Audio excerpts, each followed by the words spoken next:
Teror Rumah Darmo. Korban pesugihan di Surabaya. Kisah nyata.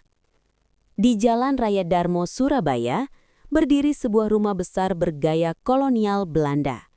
Dari luar, bangunannya tampak megah, namun suasana di sekitarnya selalu terasa berbeda. Sunyi, berat, dan mencekam. Warga sekitar mengenalnya sebagai Rumah Darmo. Rumah kosong yang sejak puluhan tahun lalu dipercaya menyimpan kisah kelam pesugihan. Konon, rumah itu dulu dihuni oleh sebuah keluarga kaya raya. Sang kepala keluarga adalah seorang pengusaha sukses. Hartanya melimpah, bisnisnya berkembang pesat, dan kehidupannya tampak sempurna. Namun, tak banyak yang tahu bahwa kekayaan itu tidak datang secara wajar. Menurut cerita yang beredar dari mulut ke mulut, sang pemilik rumah melakukan pesugihan, perjanjian gaib untuk mendapatkan kekayaan instan. Perjanjian itu tidak gratis, ada syarat yang harus dibayar, dan syarat tersebut adalah nyawa anggota keluarganya sendiri. Awalnya tidak ada yang mencurigakan, hingga suatu malam tetangga mencium bau busuk menyengat dari dalam rumah. Beberapa hari kemudian, terdengar kabar bahwa salah satu anggota keluarga meninggal secara misterius. Disusul kematian berikutnya, dan berikutnya lagi. Setiap kematian selalu ditutupi dengan alasan sakit mendadak.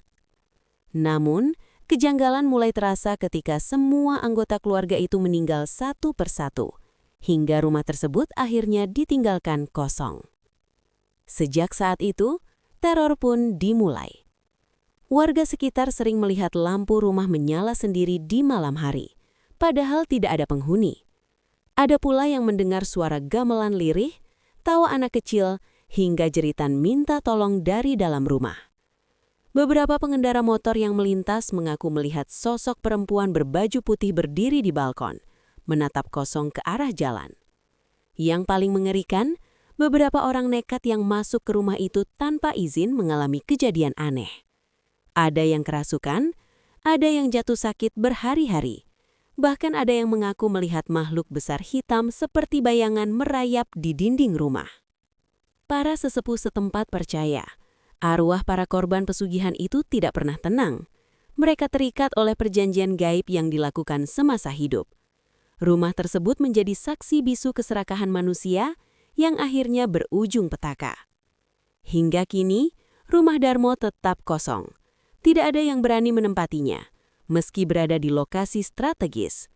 Setiap orang yang melewati rumah itu akan merasakan bulu kuduk berdiri, seolah ada banyak mata tak kasat mata yang mengawasi. Rumah itu menjadi pengingat kelam bahwa kekayaan yang didapat dengan jalan sesat hanya akan membawa kehancuran. Dan di Jalan Darmo, Surabaya, kisah teror itu dipercaya masih terus hidup hingga sekarang.